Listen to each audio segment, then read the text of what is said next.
Film की शुरुआत में हमें स्नो माउंटेन नाम के एक विलेज को दिखाया जाता है जहां सिप्स की एक लार्ज कम्युनिटी खुशी से रहा करती थी क्योंकि खाम्बा नाम का एक गार्ड डॉग उनकी सुरक्षा करता था। खाम्बा का एक सन भी था जिसका नाम बोडी था और उसे म्यूजिक से बहुत लगाव था। एक रात लिनेक्स नाम की एक वुल्फ ने अपने झुंड के साथ उनके गांव पर अटैक कर दिया, पर तब खाम्बा सभी के सुरक्षा के लिए सामने आया जिसके पास एक मिस्टिकल पावर थी। इस कारण से कोई भी वुल्फ उसके सामने टिक नहीं पाता और उन वुल्फ्स को हार का सामना करना पड़ा। इसके बाद से खाम्बा ने अपनी एक आर्मी बनाई और अपने बेटे बोडी को फाइट की ट्रेनिंग देना शुरू कर दिया ताकि उसके बाद वो इस विलेज को प्रोटेक्ट कर सके। पर बोडी को इसमें कोई इंटरेस्ट नहीं था और वो सिर्फ म्यूजिक को पसंद किया करता था। ये बात खाम्बा को बिल्कुल पसंद नहीं थी, इसलिए उसने बोडी को म्यूजिक से जुड़ी चीजों से दूर रखने के लिए सारे इंस्ट्रूमेंट्स को एक कमरे में बंद कर दिया।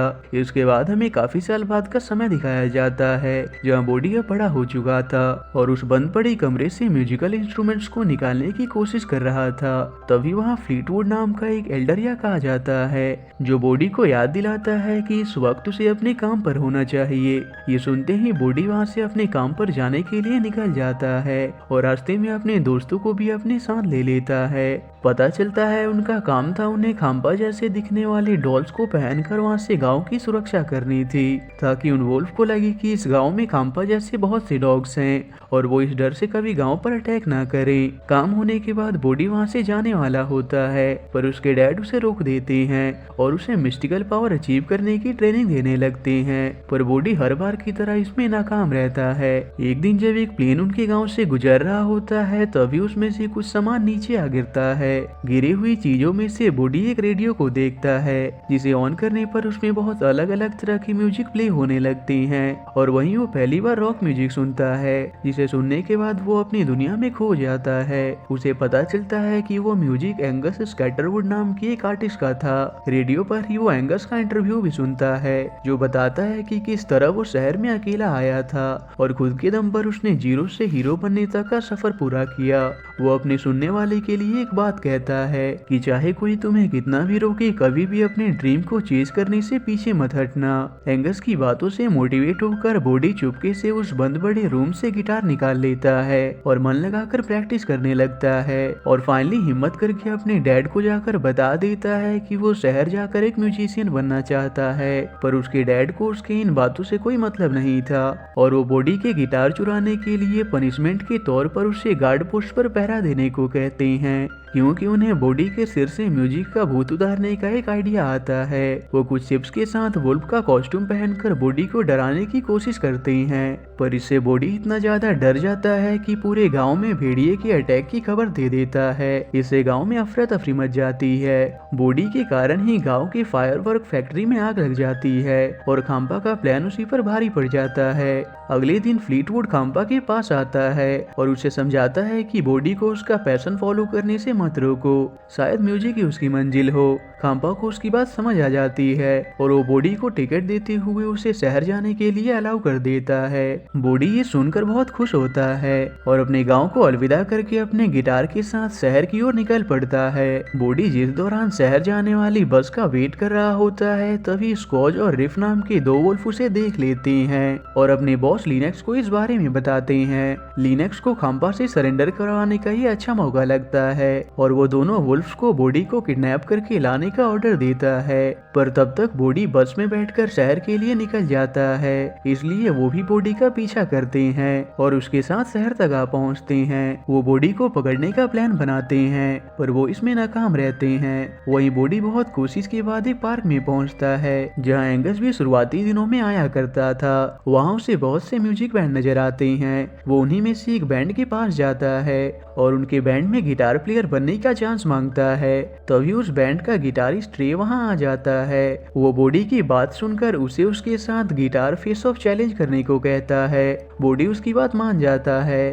पर ट्रे उससे ज्यादा स्किल्ड था, इसलिए बोडी चैलेंज हार जाता है। वहीं बोडी जो पार्क में अकेला बैठा होता है तभी उस बैंड के वो दोनों मेंबर डार्मा और गर्मर उसके पास आते हैं। बोडी उन्हें बताता है कि वो एंगस स्कैटरवुड से इंस्पायर होकर शहर में आर्टिस्ट बनने आया है। तभी ट्रे वहां आ जाता है जो उसे बताता है कि एंगस इसी शहर में रहता है। वो उसे एंगस के घर का पता भी बता देता है। पर बॉडी को पता नहीं था कि एंगस से मिलना इतना आसान नहीं था। वहीं हम एंगस को उसके घर में देखते हैं, जो नया म्यूजिक बनाने के बारे में सोच रहा था, क्योंकि प्रोड्यूसर ने उससे हर हाल में 3 दिन के अंदर नया म्यूजिक बनाने को कहा था, नहीं तो वो उससे डील तोड़ देते। इस बात से एंगस बहुत परेशान होता है, क्योंकि उसे कोई भी म्यूजिक आइडिया सूझ नहीं रहा था। इधर बॉडी को एंगस के डोर पर पहुंचने के लिए बहुत से सिक्योरिटी सिस्टम का सामना करना पड़ता है, पर वो आखिर में उसके डोर तक पहुंच ही जाता है और वहां का डोर बेल बजाता है और एंगस को उससे मिलने की रिक्वेस्ट करता है। पर फ्रस्ट्रेटेड एंगस फिलहाल किसी से मिलना नहीं चाहता था, इसलिए वो बॉडी को सामने पड़े डोरमैट में पैर पोंछकर अंदर आने को कहता है। पर बॉडी के ऐसा करते ही वो दूर जा गिरता है और वहाँ का दरवाजा फिर से बंद हो जाता है। दूसरी ओर हम लिनक्स को देखते हैं, जो अपना खुद का फाइट क्लब चलाता था। उसे जब स्कॉच और रिप से पता चलता है कि वो दोनों अब तक बॉडी को किडनैप नहीं कर पाए, तो वो उन पर खूब गुस्सा करता है और हर हाल में उन्हें अपने मिशन को पूरा करने का वार्निंग देता है। वहीं अगली सुबह एंगस को अपने अगले सॉन्ग का आइडिया आता है और वो तुरंत उसे रिकॉर्ड करने अपने रिकॉर्डिंग रूम में जाता है। पर जैसे ही वो रिकॉर्डिंग शुरू करने वाला होता है, तभी उसे बाहर से बॉडी के गाने की आवाज सुनाई पड़ती है, जिससे वो कंसंट्रेट नहीं कर पाता। बॉडी को अभी भी जोर से गाता देखकर एंगस खुद उसके पास जाता है और उसे गाना बंद करने को कहता है। तभी वहाँ टूरिस्ट बस से गुजर रहे एंगस के फैंस उसे देख लेते हैं और उसके पीछे पड़ जाते हैं, पर आखिर में वो दोनों किसी तरह फैंस की नजर से बच जाते हैं। पर अब एंगस अपने घर से बहुत दूर आ चुका था और उसके पास घर जाने के पैसे नहीं थे।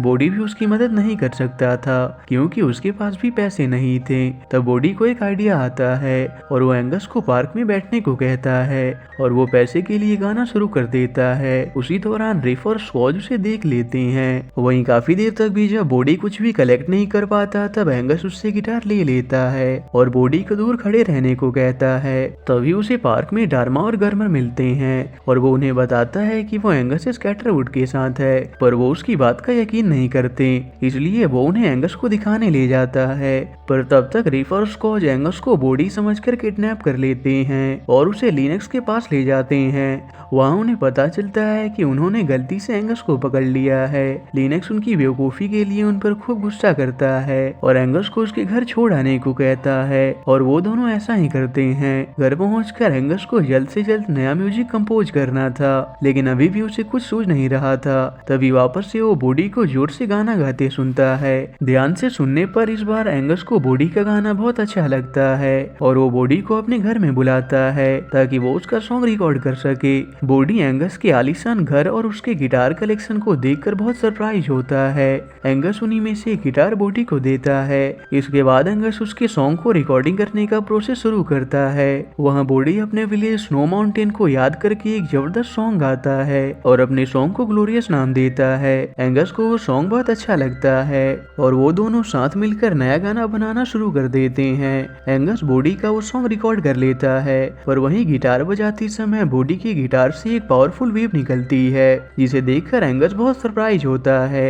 वो बॉडी के टैलेंट की बहुत सराहना करता है, पर काम पूरा होने के बाद वो बॉडी को बाद में मिलने का बोलकर उसे भेज देता है। एंगस के साथ काम करके बॉडी के खुशी का कोई ठिकाना नहीं होता। वो पार्क जाकर वहाँ के बैंड मेंबर्स को बताता है कि मैंने आज एंगस स्कैटरवुड के साथ सॉन्ग रिकॉर्ड किया। तभी वहाँ रेडियो पर एंगस का पॉडकास्ट आता है, जहाँ वो अपने न्यू सॉन्ग ग्लोरियस की अनाउंसमेंट करता है, लेकिन वो उस सॉन्ग का क्रेडिट खुद ले लेता है और बॉडी का जिक्र भी नहीं करता। इससे सभी को लगता है कि बॉडी झूठ बोल रहा था। बॉडी को इस बात का बहुत बुरा लगता है। बॉडी के कारण आज एंगस का डूबता हुआ करियर बच चुका था, इसलिए एंगस को भी अब लगने लगता है कि उसने बॉडी के साथ गलत किया और वो अपना टूरिस्ट बस लेकर बॉडी की तलाश में निकल पड़ता है। इधर बॉडी जब पार्क में अकेला बैठा होता है, तभी स्कॉच और रिफ वहाँ पहुँच जाते हैं, पर इस बार वो अकेले नहीं थे, इसलिए वो बॉडी को बेहोश करके लिनक्स के पास लाते हैं। वहाँ लिनक्स को पता चलता है कि इतने समय से जिन्हें वो काम्पा की आर्मी समझ रहे थे, वो बस साधारण शिप्स थे। ये सुनकर वो बहुत खुश होता है और उसी समय स्नो माउंटेन पर अटैक करने निकल जाता है। पर जाने से पहले वो बॉडी को फाइट रिंग में छोड़ जाता है, जहाँ उसका सामना ग्रीज नाम की एक खुखार बियर से होता है।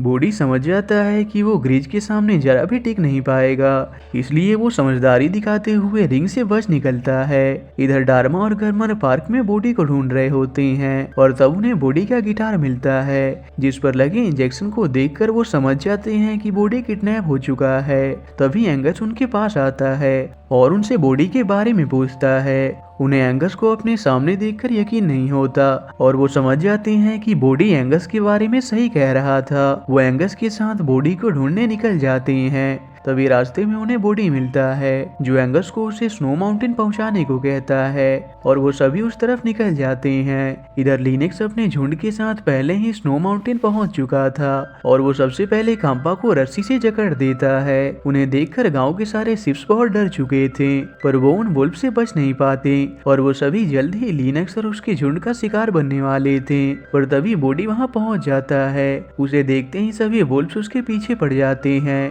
और उसके साथ ही जाकर भी उसकी मदद नहीं कर पाते। इधर बॉडी वुल्फ से पीछा छुड़ाकर भाग रहा होता है। उसी दौरान वो खाई में गिरने वाला था। कांपा उसे वुल्फ से बचाने की कोशिश करता है, पर वो इसमें फेल रहता है। तब बॉडी को सभी वुल्फ्स का सामना करने का एक आइडिया आता है और वो वहीं अपना गिटार बजाना शुरू कर देता है, जिससे इस बार भी उसमें से एक पावरफुल वेव निकलती है, जिससे सारे वुल्फ हवा में फ्लोट करने लगते हैं और इससे वो बॉडी के लिए अपनी दुश्मनी को भूल जाते हैं। पर लिनेक्स अभी भी नहीं बदला था, पर उसके बॉडी पर अटैक करने से पहले ही कांपा उसे डिफीट कर देता है। कांपा को बॉडी के उसके डिसीजन पर बहुत प्राउड होता है और आखिर में बॉडी डार्मा और गर्मर के साथ मिलकर एक स्टेज परफॉर्मेंस करता है, जिसमें एंगस भी उसके साथ होता है और सारे शिप्स और वुल्फ साथ मिलकर उसे एंजॉय करते हैं। और इसी के साथ ही ये मूवी यहीं एंड हो जाती है।